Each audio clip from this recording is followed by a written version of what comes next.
Olá, então, eu sou Lígia Franklin de Oliveira, da terra de Rudá. Então, olá, obrigado pela companhia, tá, gente? Então, havia uma linda mulher indígena, corajosa e trabalhadora, que era filha de um pajé.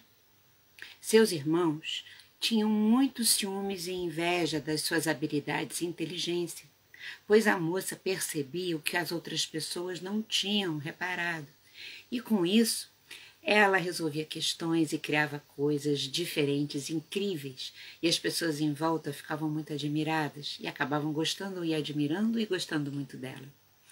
Os seus irmãos ficavam muito enciumados mesmo e resolveram eliminá-la, matá-la, para acabarem com aquela situação que estava incomodando tanto a vida deles.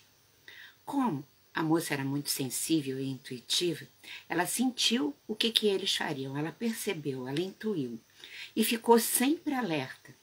E quando, um dia, os irmãos vieram numa noite escura, quando todos estavam dormindo na aldeia, com o objetivo de matá-la, decididos, ela estava preparada. Ela já esperava aquilo. E os pegou de surpresa, eles que foram surpreendidos. E ela os matou.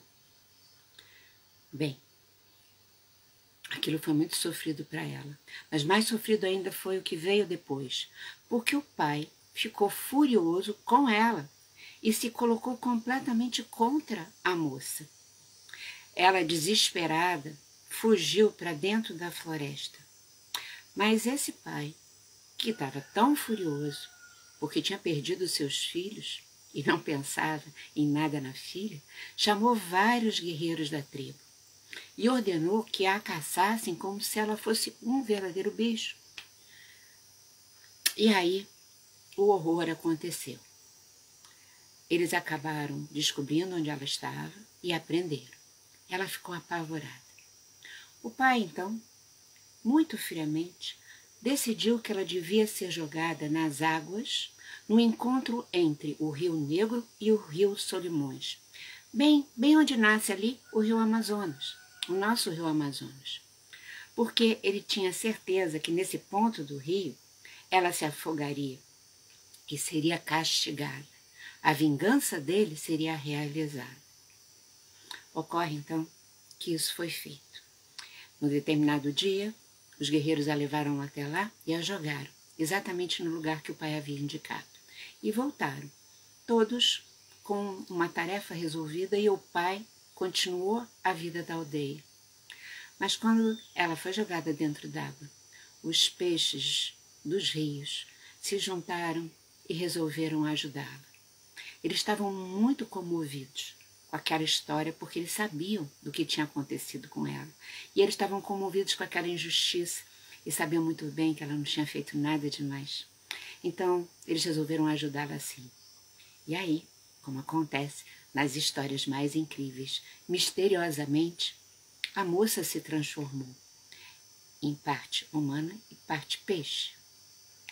E foi essa transformação que a salvou e fez dela, a partir de então, uma rainha das águas. O nome dela passou a ser Uyara. E nas noites de lua cheia, até hoje, quando os raios de prata se derramam sobre as águas, a moça surge linda, maravilhosa, como sereia, cantando com a sua voz maravilhosa também. Sua voz era comovente. E os homens, desde então, precisam ser muito cuidadosos, porque quem a ouve de perto fica enfeitiçado pelo seu canto e pela sua beleza. E facilmente o Yara leva aquele homem com ela para o fundo das águas. Bom, desde menina me contaram essa história na escola. Me contaram como a lenda da Uyara, ou da Mãe d'Água, junto com o que era chamado de lenda do Saci, do Curupira, do Boitatá e várias outras, né, que todos nós de alguma forma conhecemos e conhecemos pouco. Por isso que eu resolvi contar e trazer essa história e compartilhar com vocês. Ela sempre me foi apresentada como uma lenda brasileira, né? Era dito assim. E eu ficava encantada com todas essas histórias, mas essa principalmente. Depois um dia eu vou estar conversando sobre as outras também com vocês. Mas essa, eu bem menina, me deixava muito intrigada. E eu vou compartilhar com vocês a razão pela qual eu trouxe, resolvi trazer aqui, como hoje eu interpreto essa história.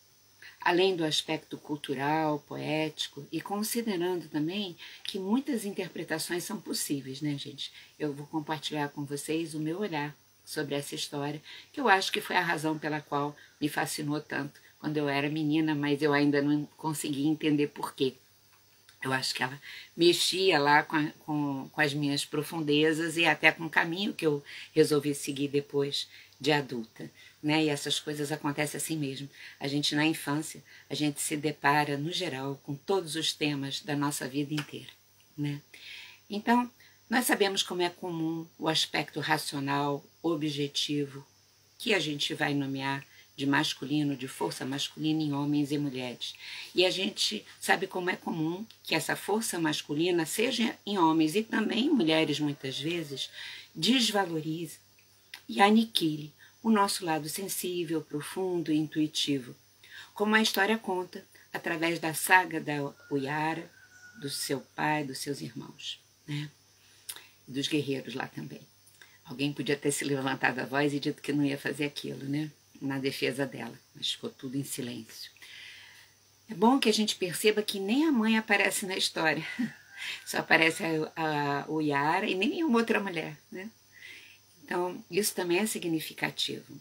O Uyara, então, é a expressão da força feminina, como sabemos bem, né?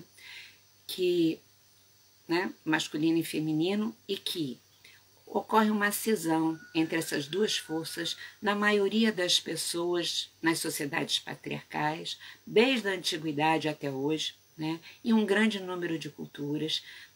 A gente tem avançado um tanto, mas mesmo com todo esse movimento feminista que existe no mundo hoje, ainda predominantemente urbano, né, no mundo, essa cisão ainda ela é viva, profunda e influencia uma atitude, uma maneira de viver em todo o mundo de uma forma ainda muito determinante, ainda tem muito trabalho a fazer. Inclusive o trabalho esse profundo, né, que não é o trabalho só das coisas sociais, que são importantíssimas, das condições econômicas, do respeito relacional, mas se não acontecer uma mudança dentro do lado de fora, não acontece ou fica pela metade, né?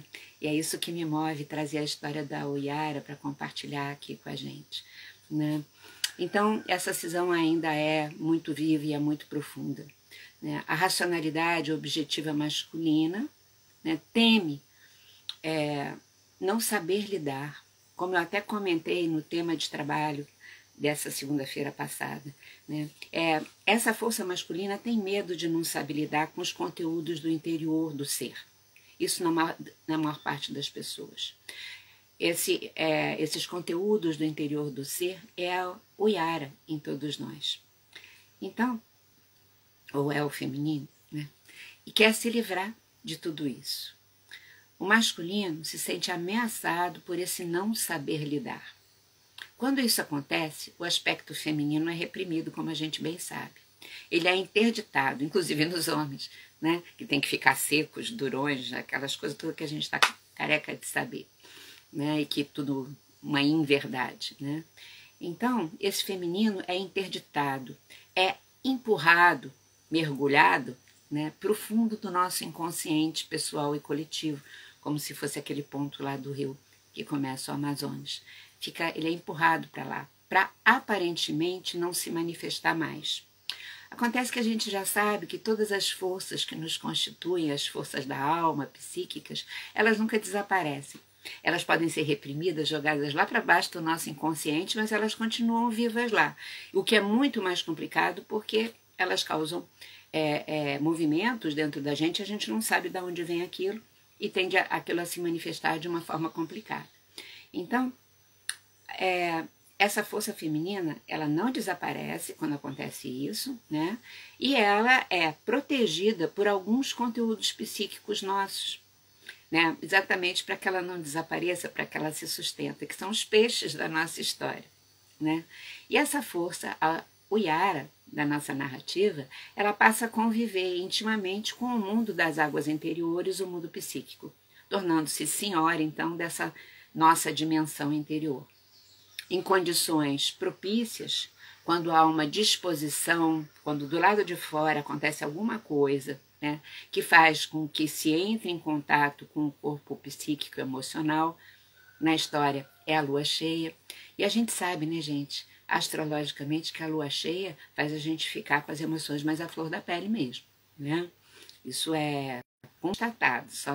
Eu trabalhei muitos anos numa clínica psiquiátrica da doutora Anise e a gente, sabe, lua cheia, no dia que a lua ficava cheia exata, a gente percebia um afloramento das emocionalidades muito significativo. E isso acontece nas pessoas ditas normais, que somos nós, da mesma maneira. A gente fica muito mais com tudo aflorado. Então, quando há condições externas, energeticamente, e situações que são energia sempre também, que provocam esse nosso mundo interno, aí o Yara emerge e canta, expressando a sua existência imortal. O canto dela é a expressão. Então, esse canto, no aspecto luminoso dele, né, a gente pode imaginar o que não é uma música, né? Então, o canto da Yara na floresta é como se fosse a transmissão para a nossa consciência do seu conhecimento profundo e de forma muito encantadora, por meio da música. A história arrumou esse jeitinho de contar isso para nós, porque a música é uma coisa que penetra na alma e no coração de todos os seres muito rapidamente, né? Das artes, talvez seja que faça isso com mais rapidez, assim, né? Agora, a história também adverte que para aqueles que continuam sem sequer saber da existência desses conteúdos, da existência do feminino, da existência da Yara dentro de si, ou porque ignoram ou porque não acreditam, né, na potência dessa força, na verdade, e que se aproximam em demasia, sem o cuidado sem o cuidado de desenvolver o próprio conhecimento psicológico, né? Mas se aproximam muito dessas emoções, as emoções afloram, né? E a pessoa fica muito próxima daquilo. E como é que é essa proximidade sem preparo? A pessoa desrespeita o seu próprio território emocional e também o dos outros, né? Tratando com superficialidade, com invasão, com imaturidade, né? Na própria floresta as pessoas se aproximam, então, né? Inadvertidamente ali da Yara cantando. Aí, nesse caso, quando a pessoa não trabalha os seus conteúdos emocionais, não chega de maneira valorizadora e respeitosa, sabe, não escuta a música que vem dali, o Yara então enfeitiça essas pessoas, né, gente? Essas pessoas então podem ser dragadas pela força das suas águas do seu próprio mundo psíquico, desse seu feminino, o Yara, negado e desconhecido. Então, essa história para mim, ela revela o que acontece de forma metafórica quando se instalam as situações de depressão, as somatizações, as crises de agressividade, as fadigas e outras experiências emocionais que nós conhecemos. Sempre que o feminino é violentado, desconsiderado, reprimido, sabe, desqualificado, na tentativa de anulá-lo, né? Então, ela literalmente, a pessoa passa a ser carregada pelas emoções que ela teme, na verdade. Pelas suas emoções e muitas vezes pelas emoções dos outros também, sabe? E quem ela é de fato, desaparece, né? O que fica é aquela turbulência emocional. Isso pode acontecer pontualmente ou, né, sequencialmente ao longo da vida de uma pessoa. Bom, além disso tudo, eu sinto que a Yara é uma linda história brasileira do feminino em processo de se fazer conhecer E por isso mesmo em processo de integração e de liberação. E é uma história muito antiga. Como esse processo demora, né? Demora muitos anos. Mas quanta sabedoria, era isso que eu também queria muito chamar a atenção de quem, como vocês estão aqui comigo agora, mas quem possa ouvir depois, quanta sabedoria existe naquilo que acaba sendo reconhecido pelas pessoas como lendas, como coisas interessantes, como coisas até para distrair, né? Como histórias populares, de alguma forma, né? E aí a gente muitas vezes vai buscar nos mitos de outras culturas, como os mitos gregos, celtas e tal, referências para a nossa inspiração. E eu adoro toda a mitologia, né, do mundo, nos mitos gregos, os celtas e tudo, eu adoro, né? Eu amo muito. Mas, sabe, a gente está num momento, eu acho, de reconhecimento da riqueza desse nosso Brasil, né? E reconhecer a riqueza que vem das raízes brasileiras, da nossa cultura, né? E perceber quanta sabedoria existe nessas histórias que nasceram aqui, que são histórias arquetípicas também, quer dizer, que falam do que existe em todos os seres, mas falam a moda brasileira, a moda da nossa cultura, né? E da gente perceber a sabedoria, a riqueza cultural que existe aí, né? Porque, afinal de contas, a gente sabe que nós brasileiros tivemos ao longo dos anos todos uma tendência enorme a valorizar as culturas externas e considerar nós mesmos, olharmos para nós de uma forma desvalorizadora e desqualificatória, exatamente como foi feito com a Uiara. E aí tem uma filigrana da gente prestar atenção, porque eu acho assim, a alma do Brasil é feminina, sabe? As características do mapa do Brasil são muito femininas e da própria história dos povos que nos constitui. Então, mais do que nunca, a gente tem que estar, eu acho, conhecendo e percebendo toda essa riqueza que está à nossa disposição aqui dentro da nossa casa mesmo, né? Que é o país, a nação que a gente nasceu. É isso, pessoal.